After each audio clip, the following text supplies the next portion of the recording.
اعوذ باللہ من الشیطان الرجیم بسم اللہ الرحمن الرحیم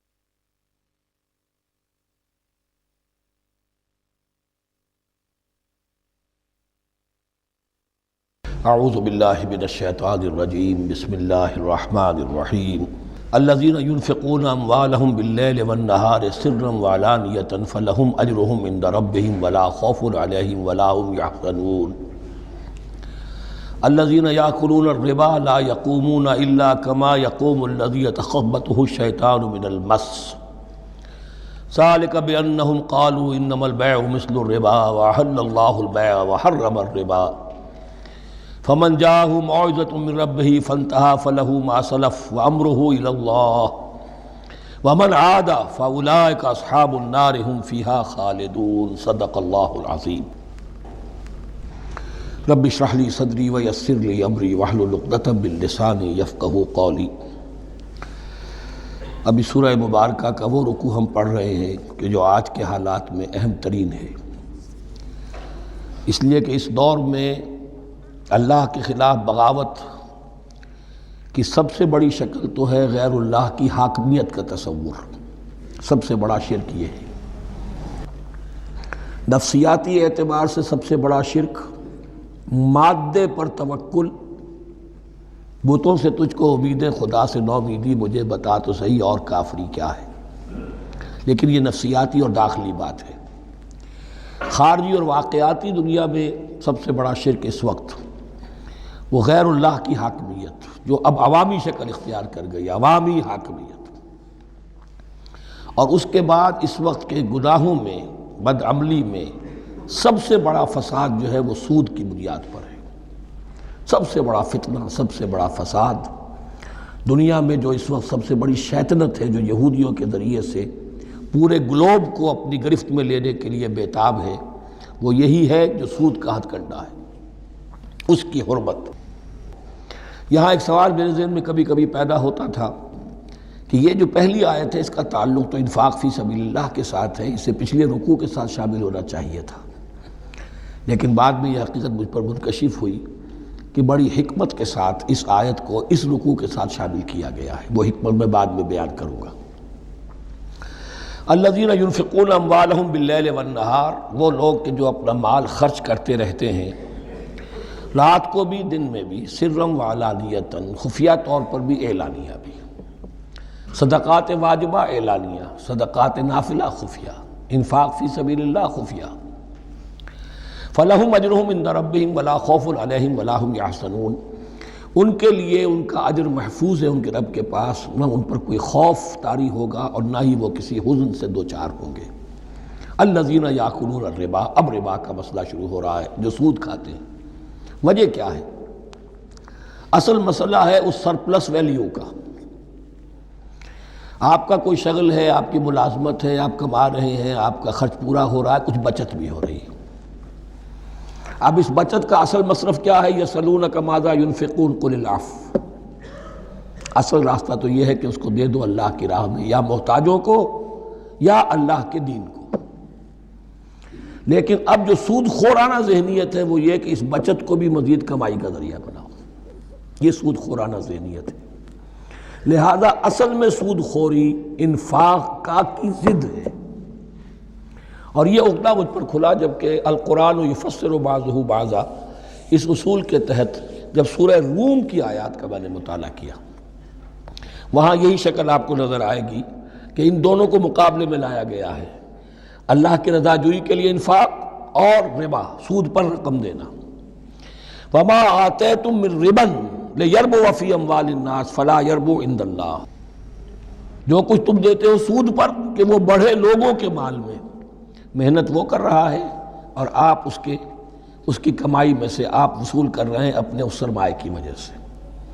تو یہ گویا کہ آپ کا مال اس کے مال میں اس کی محنت سے بڑھ رہا ہے، الذی ما آتیتم من ربا لیربو فی اموال الناس فلا یربو عند اللہ، اللہ کے ہاں بڑھوتری نہیں ہوتی.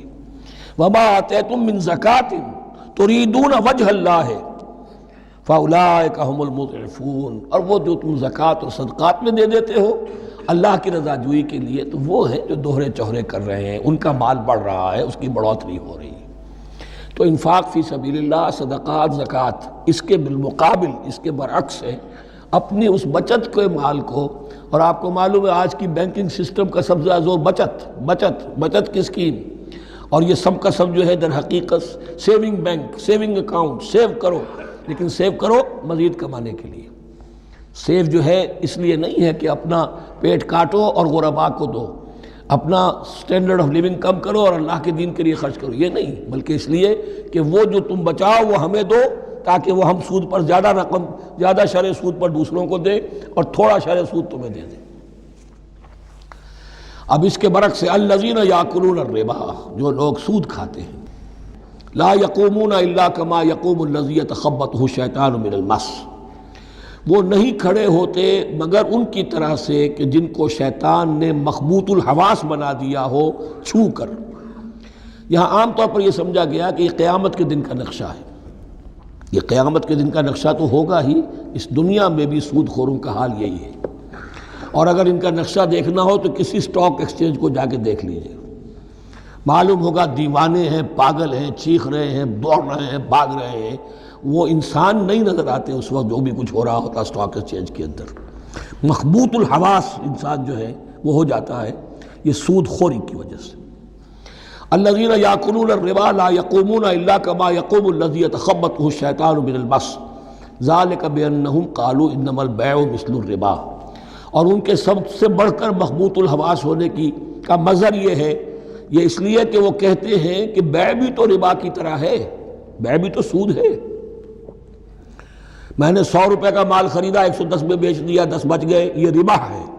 ربا جائز ہے. 100 روپے کسی کو دیے اور 110 لیے، یہ سود ہو گیا. بھائی کیوں ہو گیا؟ 100 روپے کی شے دے دی، یہ 100 روپیہ دے دیا، کیا فرق پڑا؟ 10 لاکھ کا مکان بنایا، 4000 کے قرضے کے ماہانہ کرائے پر دے دیا، جائز ہو گیا. 10 لاکھ کسی کو دیا اور اس سے 4000 روپیہ مہینہ دینا شروع کیا، یہ سود ہو گیا، حرام ہو گیا. عقلی طور پر یہ باتیں ہیں کہ جو سود کے حامیوں کی طرف سے کہی جاتی ہیں. انما البیع مثل الربا، بیع میں بھی جو نفع ہوتا ہے، ربح اور ربا، یہ میں اس وقت بیان کر چکا ہوں سورہ بقرہ کے دوسرے رکوع کے ضمن میں. تو یہ جان لیجئے کہ اس ظاہری سی مناسبت کی وجہ سے ان کا وہ مخبوط الحواس لوگ جو ہیں وہ اس دونوں کے اندر کوئی فرق محسوس نہیں کرتے. یہاں اللہ تعالیٰ نے ان کے قول کا عقلی جواب نہیں دیا، بلکہ جواب کیا دیا؟ احل اللہ البیع وحرم الربا. اللہ نے بیع کو حلال قرار دیا ہے اور ربا کو حرام قرار دیا ہے. اب تم بات یہ کرو، اللہ کو مانتے ہو یا نہیں؟ رسول کو مانتے ہو یا نہیں؟ قرآن کو مانتے ہو کہ نہیں؟ یا اپنی عقل کو مانتے ہو؟ اگر تم مسلمان ہو، اگر تم مومن ہو، تو اللہ کا حکم جو وہ فرمائے، نہ صرف اللہ کا، جو رسول کا ہے. ما آتاکم الرسول فخذوہ وما نہاکم عنہ فانتہوا، جو کچھ رسول تمہیں دے لے لو، اور جس چیز سے روک دے رک جاؤ. یہ تو شریعت کا معاملہ ہے. ویسے اس میں جو فرق واقع ہوتا ہے وہ یہ ہے کہ ایک ہے فلوئڈ منی، فلوئڈ کیپٹل، ایک ہے فکسڈ کیپٹل. مکان 10 لاکھ کا ہے، لیکن مکان سے جو شخص رہ رہا فائدہ کیا اٹھائے گا؟ 1 مہینے رہے گا نا، بس اس کا بدل آپ نے لے لیا. 10 لاکھ روپے کسی کو نقد دے دیے، وہ کسی کام میں لگائے گا، 12 لاکھ بھی بن سکتے ہیں، 15 بھی لگ سکتے ہیں، 8 بھی رہ سکتے ہیں. اس میں آپ نے فکسڈ اگر لیا تو یہ حرام ہے. ان دونوں میں اگرچہ عام طور پہ کہا جائے گا یہ بھی کیپٹل ہے وہ بھی کیپٹل ہے، مکان بھی تو سرمایہ کی ایک شکل ہے، لیکن یہ فکسڈ کیپٹل ہے، اس کی شکل بدل نہیں رہی ہے. اس مکان میں تو ایک شخص رہ جائے گا، سکنا ہوگا، اس کی رہائش ہے، یا آپ کہیں گے اس کی ویئر اینڈ ٹیئر ہے تو اس کا آپ نے بدل لے لیا، بس ختم. لیکن وہ جائے گا، وہ مکان آپ کے لیے رہ جائے گا. لیکن یہ کہ 10 لاکھ جس کو دیا نقد، وہ کاروبار کرے گا، کچھ اور کہیں لگائے گا، اس کے اندر اضافہ بھی ہو سکتا ہے، کمی بھی ہو سکتی ہے. اس میں پھر فکسڈ پروفٹ لینا یہ ہے حرام، اور ان دونوں میں کوئی مناسبت نہیں. لیکن اللہ تعالیٰ نے یہ جواب نہیں دیا. جواب دیا احل اللہ البیع وحرم الربا فمن جاءہ موعظۃ من ربہ فانتہی فلہ ما سلف، تو جس شخص کے پاس اس کے رب کی طرف سے یہ نصیحت پہنچ گئی اور وہ باز آ گیا، رک گیا، فلہ ما سلف، تو جو کچھ پہلے وہ لے چکا ہے وہ اس کا ہے، وہ اس سے واپس نہیں لیا جائے گا، حساب کتاب نہیں کیا جائے گا کہ تم اتنا سود کھا چکے ہو واپس کرو۔ لیکن اس کا یہ مطلب بھی نہیں کہ اس کا کوئی گناہ ان پر نہیں ہوگا، وَأَمْرُهُ إِلَى اللَّهِ، اللہ کے حوالے رہے گا، معلق رہے گا، اللہ چاہے گا تو معاف بھی کر دے گا اور اللہ چاہے گا تو پچھلے سود کے اوپر بھی اس کی سرزنش ہوگی۔ أَمْرُهُ إِلَى اللَّهِ وَمَنْ عَادَ، لیکن اس نصیحت کے آنے کے بعد بھی جس نے دوبارہ یہ حرکت کی فَأُولَٰئِكَ أَصْحَابُ النَّارِ هُمْ فِيهَا خَالِدُونَ، تو یہ جہنمی ہے اور اس میں ہمیشہ ہمیشہ رہے گی۔ يَمْحَقُ اللَّهُ الرِّبَا وَيُرْبِي الصَّدَقَاتِ، اللہ تعالیٰ ربا کو مٹاتا ہے، دباتا ہے۔ اور ہمارے زمانے میں شیخ محمود احمد مرحوم نے ایک کتاب لکھی ہے مین اینڈ منی، اس میں ثابت کیا ہے جہاں جو یہ سود کا معاملہ چلتا ہے تین چیزیں ساتھ ساتھ بڑھتی چلی جاتی ہیں، جتنا سود بڑھے گا ان امپلائمنٹ بڑھے گی، انفلیشن بڑھے گی، نتیجے میں انٹرسٹ ریٹ بڑھے گا، جیسے انٹرسٹ ریٹ بڑھے گا ان امپلائمنٹ مزید ہوگی، انفلیشن زیادہ ہوگی، اٹس اے ویشس سرکل، اور اسی کے نتیجے میں تباہی ہو جاتی ہے، چھپی رہتی ہے وہ تباہی۔ وہ تو ایک ہی وقت میں بینک کرپٹ ہوگا، کوئی بینک، بڑے بڑے بینک جو ہیں دیوالے نکلیں گے، ابھی جو کوریا کا حشر ہو رہا ہے اور جو اس سے پہلے روس کا ہو چکا ہے، یہ سارا جو ہے یہ یوں سمجھیے شیش محل کی طرح ہے، اس میں تو ایک پتھر پڑے گا تو ٹکڑے ہو جائیں گے۔ وَمَنْ عَادَ فَأُولَٰئِكَ أَصْحَابُ النَّارِ هُمْ فِيهَا خَالِدُونَ يَمْحَقُ اللَّهُ الرِّبَا وَيُرْبِي الصَّدَقَاتِ، اللہ تعالیٰ پالتا ہے، صدقات کو پالتا ہے، بڑھاتا ہے اللہ کے ہاں۔ وہ آیت میں سنا چکا ہوں آپ کو، سورہ روم کی 39ویں آیت ہے یہ، وَمَا آتَيْتُم مِّن رِّبًا لِّيَرْبُوَ فِي أَمْوَالِ النَّاسِ فَلَا يَرْبُو عِندَ اللَّهِ وَمَا آتَيْتُم مِّن زَكَاةٍ تُرِيدُونَ وَجْهَ اللَّهِ فَأُولَٰئِكَ هُمُ الْمُضْعِفُونَ واللہ لا یحب کل کفار اثیم، اور اللہ کو ہرگز پسند نہیں ہے وہ سب کہ جو ناشکرے ہیں اور گناہ گار ہیں۔ ان الذین آمنوا وعملوا الصالحات واقاموا الصلاة وآتوا الزکاة لہم اجرہم عند ربہم ولا خوف علیہم ولا هم یحزنون، ہاں جو لوگ ایمان لائیں اور نیک عمل کریں، نیک عمل میں ظاہر بات ہے جو شے حرام ہے اس کا چھوڑ دینا بھی لازم ہے، اور نماز قائم رکھیں، زکوٰۃ ادا کریں، ان کے لیے ان کا اجر محفوظ ہے ان کے رب کے پاس، ولا خوف علیہم ولا هم یحزنون۔ یا ایھا الذین آمنوا اتقوا اللہ وذروا ما بقی من الربا، اے ایمان والو اللہ کا تقوی اختیار کرو اور چھوڑ دو جو رہ گیا ہے سود میں سے۔ آج فیصلہ کر لو کہ جو بھی کچھ تم نے کسی کو قرض دیا تھا اب اس کا سود چھوڑو۔ یا ایھا الذین آمنوا اتقوا اللہ وذروا ما بقی من الربا ان کنتم مؤمنین، اگر تم مومن ہو۔ فَإِن لَمْ تَفْعَلُوا، اور اگر تم نے ایسا نہ کیا، باز نہ آئے، فَاذَنُوا، تو کان کھول کر سن لو، بِحَرْبٍ مِّنَ اللَّهِ وَرَسُولِهِ، اللہ اور اس کے رسول کی طرف سے اعلان جنگ۔ یہ الٹیمیٹم ہے، اگر باز نہیں آتے سود سے۔ دیکھیے کسی اور گناہ پر یہ بات نہیں آئی، اللہ اور اس کے رسول کی طرف سے اعلان جنگ۔ وَإِن تُبْتُمْ فَلَكُمْ رُءُوسُ أَمْوَالِكُمْ، اگر تم توبہ کرو تو تمہارے جو اصل راس المال ہے وہ تمہیں لوٹا دیے جائیں گے۔ سود چھوڑ دو، راس المال واپس لے لو۔ لا تظلمون ولا تظلمون، نہ تم ظلم کرو سود لے کر اور نہ تم پر ظلم کیا جائے کہ تمہارا راس المال بھی دبا دیا جائے۔ لا تظلمون ولا تظلمون۔ وَإِن كَانَ ذُو عُسْرَةٍ، اور اگر تمہارا جو مقروض ہے وہ تنگی میں ہے، وہ تنگ دستی میں ہے، فَنَظِرَةٌ إِلَىٰ مَيْسَرَةٍ، تو انہیں انتظار کرو، پھر اسے مہلت دو کہ اس کی ہاں کشادگی پیدا ہو جائے، آسانی سے وہ آپ کی رقم، آپ کا قرض واپس کر سکے۔ لیکن اس سے بھی آگے وَأَن تَصَدَّقُوا خَيْرٌ لَكُمْ، تم صدقہ ہی کر دو۔ تمہارا بھائی غریب تھا، اس کو تم نے قرض دیا تھا، کچھ سود لے کر کھا بھی چکے ہو، اب جو ہے سود، اب تم باقی سود کو تو چھوڑا ہی ہے، اگر وہ راس المال بھی بخش دو اس کو، یہ انفاق ہو جائے گا، یہ قرض حسنہ اللہ کو ہو جائے گا، یہ تمہارا جو ہے ذخیرہ آخرت بن جائے گا۔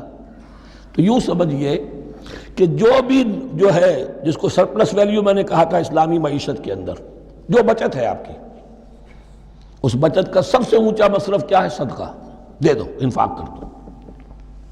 اس سے کم تر کیا ہے؟ قرض حسنہ، قرض دے دو کسی کو تاکہ وہ اپنی ضرورت چلا لے، اس کا کاروبار رکا ہوا تھا وہ چل پڑے گا اور تمہیں پھر وہ اپنی اصل رقم واپس کر دے گا. یہ قرض حسنہ اس سے کم تر درجہ ہے. تیسرا درجہ ایک اور بھی ہے جو جائز تو ہے مکروہ، پسندیدہ نہیں ہے. تم زیادہ ہی خسیس ہو، چلو مزاربت پر دے دو، اور مزاربت یہ ہے کہ رقم تمہاری کام وہ کرے گا. اگر بچت ہو جائے تو تم بھی لے لینا، اگر نقصان ہو جائے تو کوئی تاوان نہیں لے سکتے اس سے. یہ ہے مزاربت. اس کے بعد اگر تم کہو کہ میں دے رہا ہوں، مجھے اتنے % تو بہرحال تم نے دینا ہی دینا ہے، اس سے بڑھ کر حرام شے کوئی نہیں.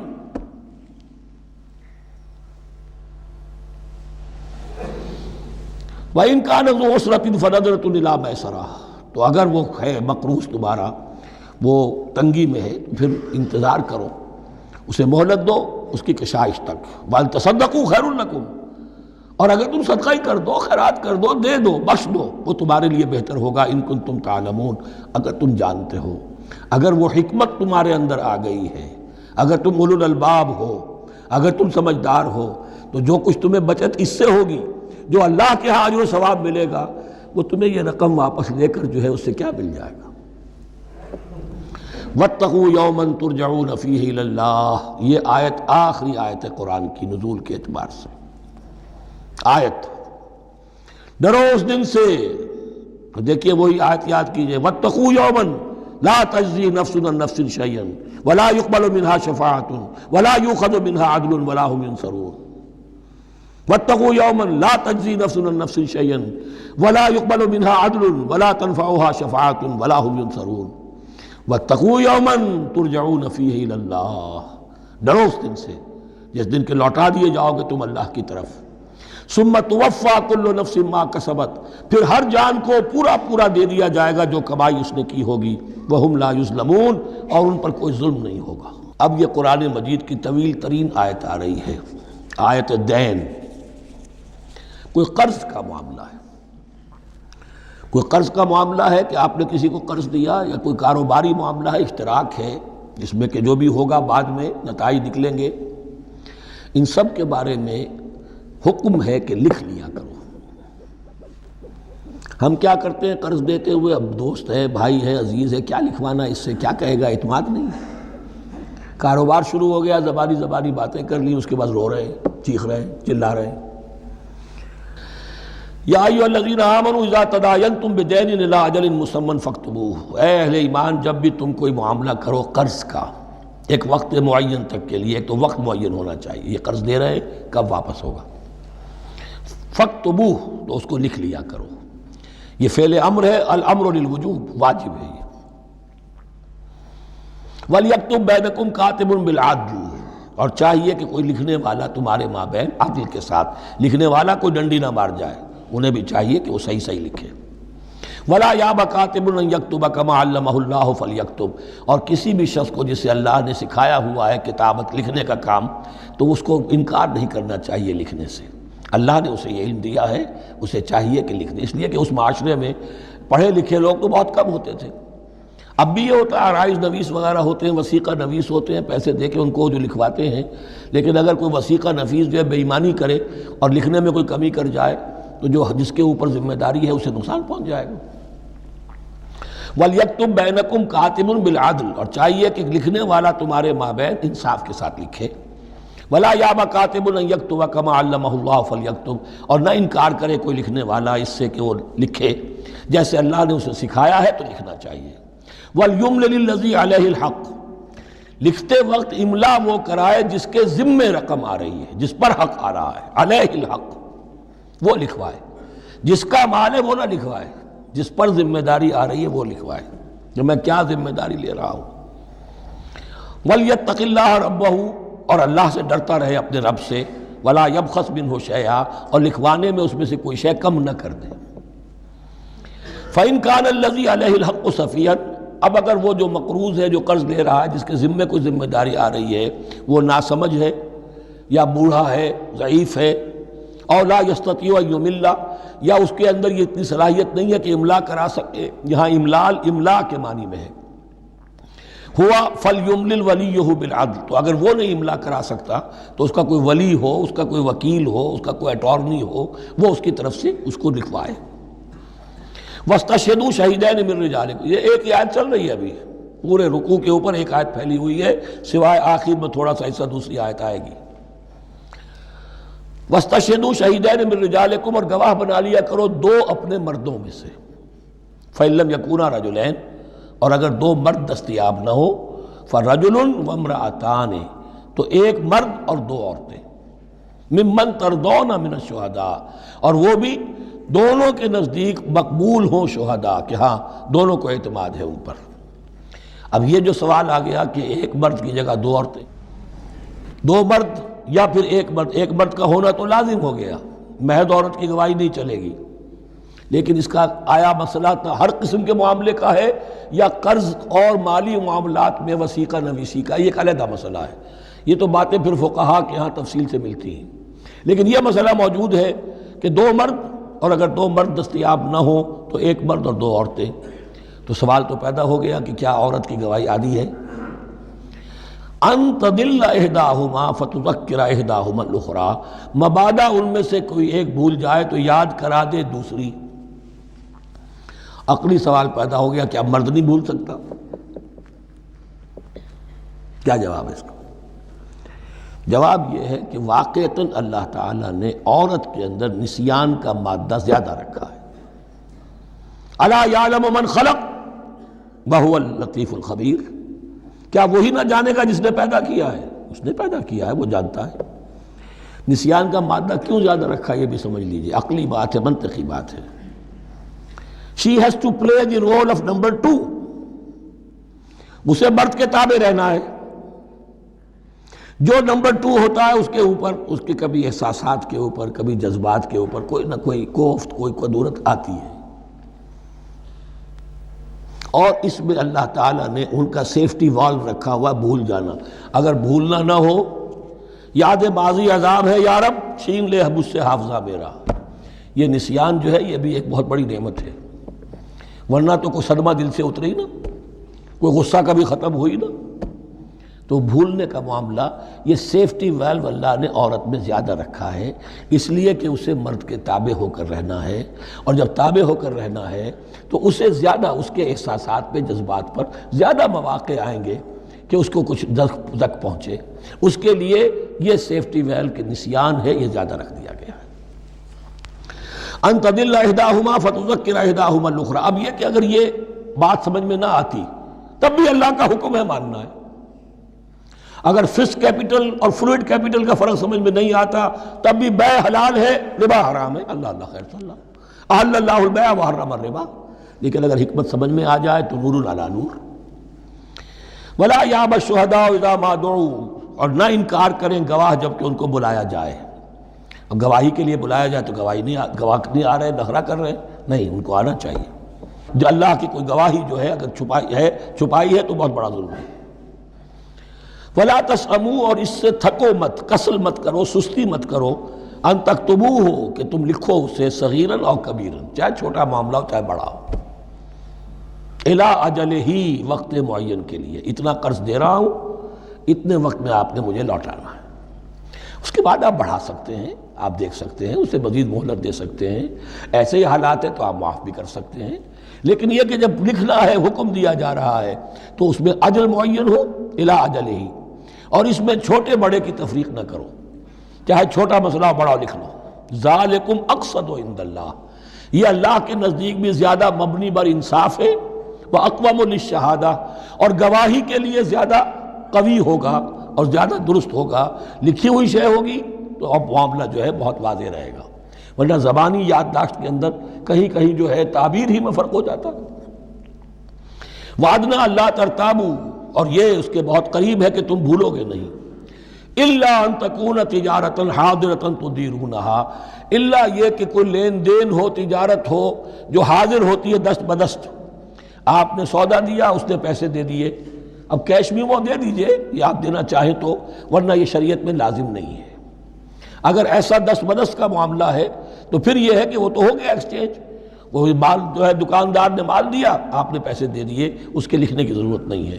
الا ان تکون تجارۃ حاضرۃ تدیرونھا بینکم، تو اگر وہ تجارت ہو کہ نقد تمہاری چلتی ہے، آپس میں لین دین ہو رہا ہے، فلیس علیکم جناح الا تکتبوھا، تو کوئی حرج نہیں ہے تم پر کہ اسے نہ لکھو۔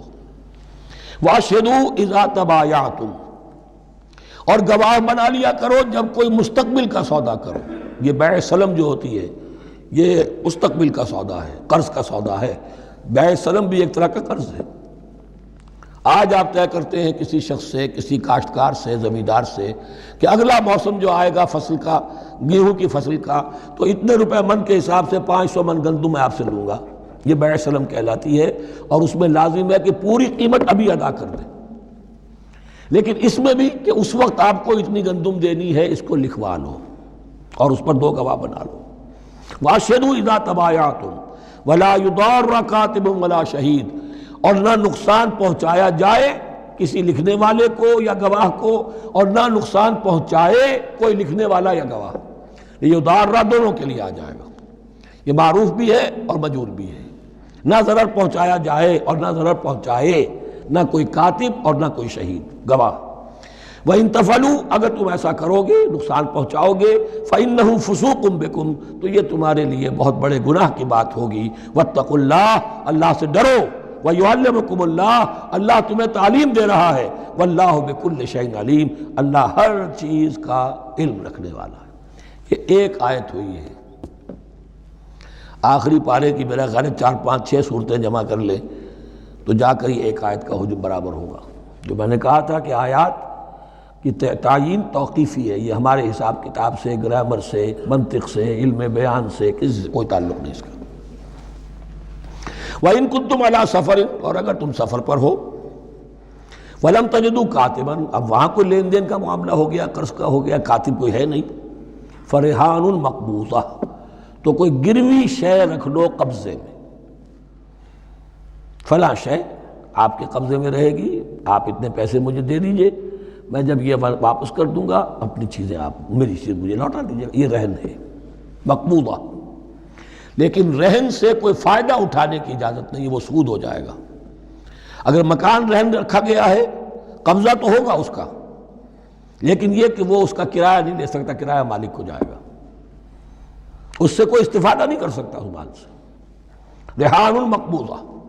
فَإِنْ أَمِنَ بَعْضُكُمْ بَعْضًا، پھر اگر کوئی شخص اب اطمینان کرتا ہے اور اعتبار کرتا ہے تم میں سے بعض کسی بعض کا، فَلْيُؤَدِّ الَّذِي اؤْتُمِنَ أَمَانَتَهُ، تو اب چاہیے اس شخص کو کہ جس کے اوپر یہ امانت آئی ہے، اگرچہ اس کے پاس رہن دینے کو کچھ نہیں تھا، یا یہ کہ دوسرے بھائی نے اس پر اعتماد کیا اور اس کی وجہ سے کوئی شے رہن نہیں لی، تو اب اس سے کوئی غلط فائدہ نہ اٹھائے، وہ گویا کہ اس کے پاس جو اس نے قرض لیا امانت ہے، اس کے پاس وہ امین بنایا گیا ہے۔ فَلْيُؤَدِّ الَّذِي اؤْتُمِنَ أَمَانَتَهُ، کہ اپنی امانت واپس لوٹائے، وَلْيَتَّقِ اللَّهَ رَبَّهُ، اور ڈرے اللہ سے جو اس کا رب ہے۔ وَلَا تَكْتُمُوا الشَّهَادَةَ، اور دیکھو گواہی کو چھپایا نہ کرو، وَمَنْ يَكْتُمْهَا فَإِنَّهُ آثِمٌ قَلْبُهُ، اور جو کوئی گواہی کو چھپائے گا تو اس کا دل گناہ میں مبتلا ہو جائے گا، دل داغدار ہو گیا تو رہ کیا گیا۔ وَاللَّهُ بِمَا تَعْمَلُونَ عَلِيمٌ، اور جو کچھ تم کر رہے ہو اللہ اسے جانتا ہے۔ اللہ کے فضل و کرم سے آخری رکوع پر ہم پہنچ گئے، اور یہ بڑا ایک یوں سمجھئے 3 آیتوں پر مشتمل رکوع ہے، جیسے کہ وہ رکوع جو ہم نے پڑھا تھا جس میں آیت الکرسی ہے، 4 آیتیں ہیں وہ، اور یوں کہا جا سکتا ہے کہ یہ 2 رکوع ایک دوسرے کے بالکل بالمقابل ہیں اپنی عظمت میں اور مقام میں۔ آیت الکرسی کی جگہ یہاں ایک دعا کی آیت ہے، جامع ترین دعا جو آئے گی آخری آیت میں، للہ ما فی السماوات و ما فی الارض۔ اکثر و بیشتر آپ دیکھیں گے سورتوں کے اختتام پر یہ الفاظ پھر آتے ہیں، اللہ ہی کا ہے جو کچھ بھی ہے آسمانوں اور زمین میں۔ وَإِن تُبْدُوا مَا فِي أَنفُسِكُمْ أَوْ تُخْفُوهُ، اور جو کچھ تمہارے دلوں میں ہے خواہ تم اسے ظاہر کرو خواہ چھپاؤ، يُحَاسِبْكُمْ بِهِ اللَّهُ، اللہ تم سے محاسبہ کر لے گا، تمہاری نیتیں اس کے علم میں ہیں۔ ان اللہ لا ينظر الى صورکم ولا الى اموالکم ولکن ينظر الى قلوبکم واعمالکم، اللہ تمہاری صورتوں کو نہیں دیکھتا، تمہارے مال و دولت کو نہیں دیکھتا، تمہارے دل کو دیکھتا ہے۔ تمہارے اعمال کو دیکھتا ہے۔ تو دل میں جو کچھ ہے خواہ کتنا ہی چھپا لو، اللہ کے محاسبے سے نہیں بچو گے۔ فَيَغْفِرُ لِمَن يَشَاءُ وَيُعَذِّبُ مَن يَشَاءُ، پھر وہ بخش دے گا جس کو چاہے گا اور عذاب دے گا جس کو چاہے گا۔ اختیار مطلق اللہ کے ہاتھ میں ہے۔ ہمارے ہاں اہل سنت کا عقیدہ یہی ہے، اللہ پر لازم نہیں ہے کہ وہ نیکوکار کو اس کا جزا ضرور دے اور بدکار کو اس کی سزا ضرور دے۔ اللہ کرے گا ایسا، یہ دوسری بات ہے، لیکن اللہ کی شان اس سے بہت اعلیٰ اور عرفہ ہے کہ اس پر کسی شے کو لازم قرار دیا جائے۔ اس کا اختیار مطلق ہے، مطلق ہے۔ یفعل اللہ ما یرید، یفعل اللہ ما یشاء۔ اہل تشیع کا کہنا یہ ہے کہ اللہ پر عدل واجب ہے۔ اہل سنت کہتے ہیں اللہ عدل کرے گا، جزا و سزا میں عدل ہوگا، یہ ہم مانتے ہیں، واقعہ ہے، لیکن ہم یہ نہیں کہتے کہ اللہ پر عدل واجب ہے۔ اللہ پر کوئی شے واجب نہیں، بلکہ اللہ نے تو کتب علی نفسہ الرحمہ، اپنے اوپر واجب کیا ہے رحمت کو۔ وجوب کا لفظ جو آتا ہے اللہ پر تو وہ تو رحمت کا ہے، کتب علی نفسہ الرحمہ، اللہ نے اپنی ذات کے اوپر واجب کر لیا رحمت کو۔ واللہ علی کل شیء قدیر، اور اللہ ہر چیز کی قدرت رکھتا ہے۔ آمن الرسول بما انزل الیہ من ربہ والمؤمنون، ایمان لائے رسول صلی اللہ علیہ وسلم اس چیز پر کہ جو نازل کی گئی ان کی جانب ان کے رب کی طرف سے۔ غور طلب بات ہے، یہ بڑا باریک نکتہ ہے۔ نبی پر جب وحی آئی ہے کیسے پہچان لیا کہ یہ بدروح نہیں ہے، یہ جبرائیل ہے؟ آخر کوئی اشتباہ بھی تو ہو سکتا تھا، پہلا تجربہ تھا۔ اس سے پہلے نہ آپ نے کہانت سیکھی، نہ آپ نے کوئی اور اس طرح کی نفسیاتی ایکسرسائزز کی۔ آپ تو کاروباری آدمی تھے، ایک بہت ہی بھرپور زندگی گزار رہے ہیں، اہل و عیال والے ہیں، کاروبار کر رہے ہیں، آئی ایس لیول کا کاروبار ہے، تو فطرت جو ہے وہ پہچانتی ہے۔ نبی کی فطرت وہ اتنی پاک اور صاف ہوتی ہے کہ اس کے اوپر کوئی بدروح کا کوئی اثر ہو ہی نہیں سکتا۔ بہرحال ہمارے لیے بڑی تسکین کی بات ہے کہ اللہ تعالیٰ نے رسول کے ایمان کے تذکرے کے ساتھ ہمارے ایمان کا تذکرہ کیا۔ آمن الرسول بما انزل الیہ من ربہ والمؤمنون، ایمان لائے رسول صلی اللہ علیہ وسلم اس چیز پر جو نازل کی گئی ان کی جانب ان کے رب کی طرف سے، اور ایمان لائے صاحب ایمان۔ اللہم ربنا اجعلنا منہم، اللہم ربنا اجعلنا منہم۔ کل آمن باللہ وملائکتہ وکتبہ ورسلہ، یہ دوسرا مقام ہے سورہ بقرہ کے اندر جس میں ایمان کے جو اجزاء ہیں ان کو گنا گیا ہے۔ کچھ یاد ہے آیت البر؟ لیس البر ان تولوا وجوہکم قبل المشرق والمغرب ولکن البر من آمن باللہ والیوم الآخر والملائکۃ والکتاب والنبیین۔ یہاں بھی اسی طرح ہے، کل آمن باللہ وملائکتہ وکتبہ ورسلہ لا نفرق بین احد من رسلہ۔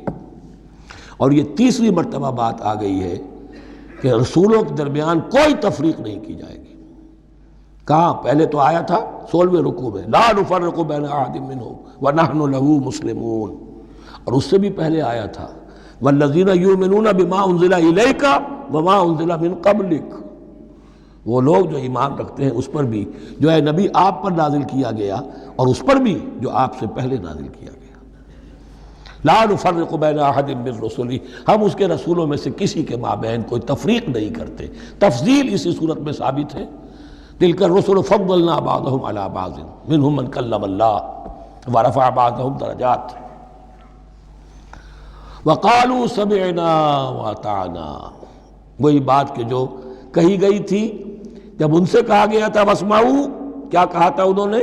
سمعنا وعصینا، سمعنا واطعنا، وہ کہتے ہیں ہم نے سنا اور مانا۔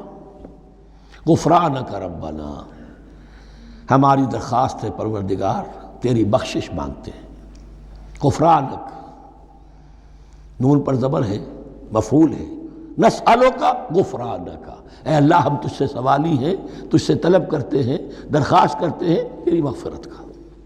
وإلیک المصیر، اور تیری ہی جانب لوٹ جانا ہے۔ یہاں پر وہ ایمان بالآخرہ بھی آ گیا جو یہاں اوپر نہیں آمن باللہ وملائکتہ وکتبہ ورسلہ، پھر رسولوں کے ضمن میں لا نفرق بین احد من رسلہ، لیکن اس کے بعد وإلیک المصیر، مغفرت اور اللہ کی طرف ہی لوٹ جانا ہے ہمارا، اس میں ایمان بالآخرہ آ گیا۔ اب آخری آیت، لا یکلف اللہ نفسا الا وسعها، اللہ تعالیٰ نہیں ذمہ دار ٹھہرائے گا کسی جان کو مگر اس کی وسعت کے مطابق۔ یہ بہت بڑے فضل و کرم والی آیت ہے، جیسے میں نے کہا تھا میگنا کارٹا جو ہے انسانی حقوق کا، کہ اجیب دعوت الداع اذا دعان، جہاں بھی مجھے کوئی پکارے، جب پکارے میں اس کی پکار سنتا ہوں، قبول کرتا ہوں۔ ہاں فَلْيُؤْمِنُوا بِي فَلْيَسْتَجِيبُوا لِي، انہیں بھی چاہیے کہ میرا کہنا مانے، دو طرفہ بات چلے گی، یک طرفہ نہیں۔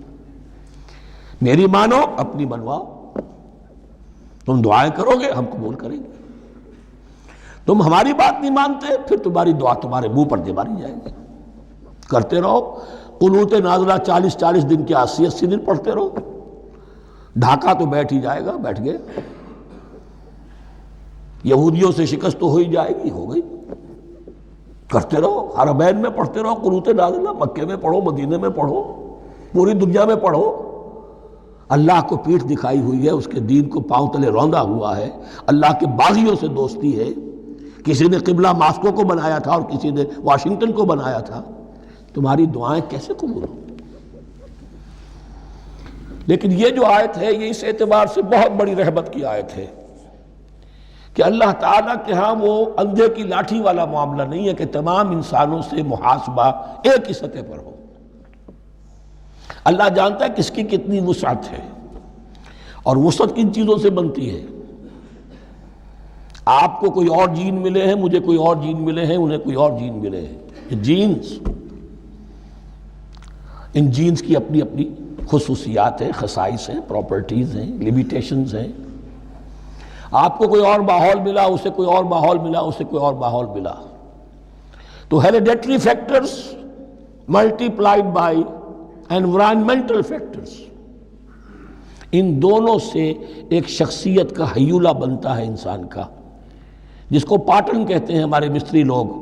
جب لوہے کا کوئی شے جو ہے ڈھالنی ہے تو اس کے لیے پہلے مٹی کا یا لکڑی کا ایک پیٹرن بناتے ہیں، انگریزی میں پیٹرن ہے، وہ پیٹرن کہتے ہیں ہمارے مستری لوگ۔ اب آپ لوہا جو ہے اس کو جب اسے کر لیں گے، مائع بنا لیں گے، گلا لیں گے، پھر اس میں ڈالیں گے، وہی شکل ہو جائے گی۔ یہ شاکلہ ہے ہر انسان کا جو بن جاتا ہے۔ قُلْ كُلٌّ يَعْمَلُ عَلَى شَاكِلَتِهِ فَرَبُّكُمْ أَعْلَمُ بِمَنْ هُوَ أَهْدَىٰ سَبِيلًا۔ اس شاکلہ کے اندر اندر آپ کو محنت کرنی ہے۔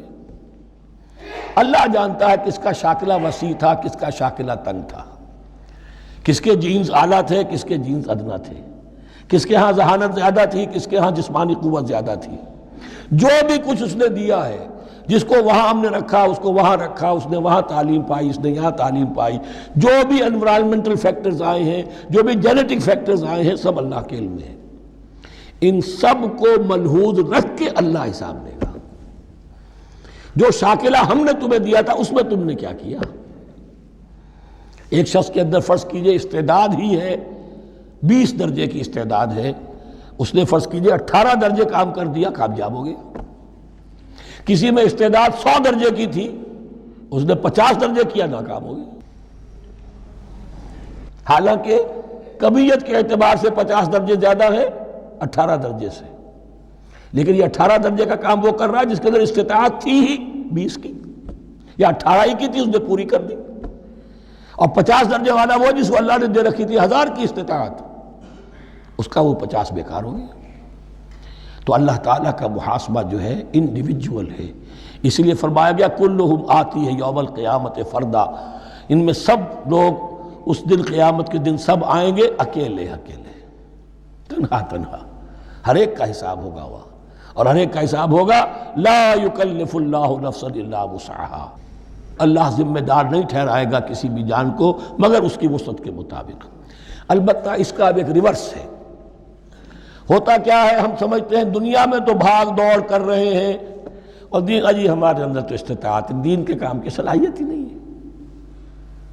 دنیا میں دیکھیں بڑے کامیاب، تیزی کے ساتھ دوڑ رہے ہیں، کامیاب پر کامیاب۔ دین ہمارے اندر تو استطاعت نہیں ہے، استعداد ہی نہیں ہے، کیا کریں؟ یہ دھوکہ ہے، سیلف ڈسیپشن ہے۔ استعداد اور استطاعت کے بغیر اور صلاحیت اور ذہانت کے بغیر دنیا میں بھی آپ کما نہیں سکتے، محنت نہیں کر سکتے، کوئی نتائج حاصل نہیں کر سکتے۔ یہ دھوکہ اپنے آپ کو نہ دیجئے۔ یہ ہے جو کچھ کر سکتے ہو کیجئے، کھودیے اپنی شخصیت کو، کھود کھود کر جو نکال سکتے ہو نکال دیجئے۔ ہاں آپ نکال سکیں گے اتنا ہی جتنا آپ کے اندر ودیت ہے، زیادہ کہاں سے لے آئیں گے؟ اور اللہ نے کس میں کیا ودیت کیا ہے وہ جانتا ہے۔ اس کا حساب لینا جو ہے، محاسبہ، وہ اس پر ہے کہ جو اس نے تمہیں دیا ہے۔ اور یہ مضمون قرآن مجید میں 5 مرتبہ آیا ہے بہت اہمیت کے ساتھ۔ لا یکلف اللہ نفسا الا وسعها لها ما کسبت وعلیہا ما اکتسبت۔ اسی جان کے لیے ہے جو اس نے کمایا، اور اس کے اوپر وبال بنے گا جو اس نے برائی کمائی۔ لیکن لام اور علا، لہا ما کسبت، جو بھی اس نے نیکی کمائی اس کے حق میں ہے، اس کے لیے ہے، اس کا اجر ملے گا، ثواب ملے گا، اور جو بدی کمائی وہ اس پر وبال بنے گا، اسی کے لیے اس کو سزا ملے گی، اسی کے حوالے سے۔ اب وہ آخری دعا آ گئی، جامع ترین اور عظیم ترین دعا ہے قرآن مجید کی۔ ربنا لا تؤاخذنا ان نسینا او اخطانا۔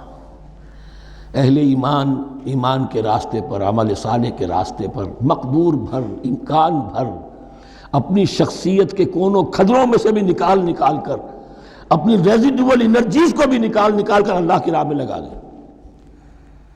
لیکن اس کے بعد بھی کوئی غرہ نہ ہو، کوئی غرور نہ ہو، کوئی اپنی محنت پر، اپنی نیکی پر، اپنی کمائی پر، اپنے کارناموں پر کہیں انسان دھوکہ نہ کھا جائے۔ کیفیت کیا رہنی چاہیے؟ وہ یہ ہے تواضع، عجز، انکساری۔ ربنا لا تؤاخذنا ان نسینا او اخطانا۔ اے رب ہم سے مواخذہ نہ کیجو اگر ہم بھول جائیں یا ہم سے خطا ہو جائے۔ نسیان بھی ہے، الانسان مرکب من الخطاء والنسیان۔ انسان کے اندر یہ دونوں چیزیں، خطا اور نسیان، یہ تو بندھی ہوئی ہیں۔ خطا یہ ہے کہ آپ نے اپنی امکانی حد تک تو نشانہ ٹھیک لگایا تھا، نشانہ خطا ہو گیا، ٹھیک ہے، کوئی بات نہیں، آپ کی نیت صحیح تھی۔ ایک اجتہاد کرنے والا اجتہاد کر رہا ہے، امکانی حد تک اس نے کوشش کی ہے کہ صحیح رائے تک پہنچے، لیکن خطا ہو گئی، اللہ معاف کرے گا۔ اس نے اپنی امکانی کوشش کی تھی، لہذا اسے ثواب ملے گا۔ مجتہد مخطی بھی ہو تو ثواب ملے گا، مجتہد مصیب ہے، صحیح رائے پر پہنچ گیا ہے تو دوہرا ثواب ملے گا، لیکن مجتہد مخطی ہے تب بھی ثواب ملے گا۔ تو بھول چوک پر، یہ بھول چوک، خطا جو ہے، چوک صحیح ہے بالکل لفظ اس کے لیے، چوک جانا، نشانہ چوک گیا۔ تو اے پروردگار جو بھی ہم سے سرزد ہو جائے، غلطی ہو جائے، بھول کی وجہ سے یا خطا کی وجہ سے، اس پر مواخذہ نہ کیجو۔ ربنا ولا تحمل علینا اصرا کما حملتہ علی الذین من قبلنا۔ اور اے رب ہمارے، ہم پر وہ بوجھ نہ ڈالیو جس سے ہم لے کر چل نہ سکیں۔ دیکھیے ایک حمل ہوتا ہے جس سے حمال کا لفظ بنا ہے، جس کو لے کر انسان چلتا ہے۔ حمال اس بوری کو یا بوجھ کو اٹھا کر چل رہا ہے، جو آپ کی طاقت میں ہے اور جس سے لے کر آپ چل سکیں، وہ ہے حمل۔ اور جو ہو آپ کو بٹھا دے، اسر اس کو کہتے ہیں۔ یہ لفظ سورہ اعراف میں پھر آئے گا، یضع عنہم اسرہم والاغلال التی کانت علیہم۔ حضور کی شان یہ بھی تھی کہ انہوں نے لوگوں کے بوجھ جو ان کی طاقت سے بڑھ کر تھے ان کے کندھوں سے اتار دیے۔ ربنا ولا تحمل علینا اصرا کما حملتہ علی الذین من قبلنا۔ اے اللہ تو نے بڑے بڑے بھاری بوجھ ہم سے پہلے لوگوں پر ڈالے۔ شریعت بھی پہلے بھاری تھی، بہت سے معاملات ہم نے دیکھ لیے۔ روزہ ہمارے لیے کتنا آسان کر دیا گیا، رات کو نکال دیا روزے سے، کہہ دیا خاص طور پہ کھاؤ پیو ضرور، سحری ضرور کرو، تسحروا فإن فی السحور برکہ۔ کتنی آسانی ہے۔ رات میں تعلق زن و شو کی اجازت ہے، وہاں ان کے روزے میں چپ بھی تھا، چپ بھی رہو، نہ کھاؤ نہ پیو، نہ تعلق زن و شو، نہ گفتگو۔ تو آسانی کی ہے۔ ان کے ہاں یوم سبت کا حکم تھا اتنا سخت، کوئی کام نہیں کرو گے۔ ہمارے ہاں وہ تھوڑے سے وقت کے لیے، اذا نودی للصلاۃ من یوم الجمعۃ فاسعوا الی ذکر اللہ وذروا البیع۔ اذان سے لے کر اور نماز کے ادا ہو جانے تک ہر کاروبار دنیاوی حرام ہے، لیکن اس سے پہلے اس کے بعد آپ کر سکتے ہیں، تو آسانی ہے۔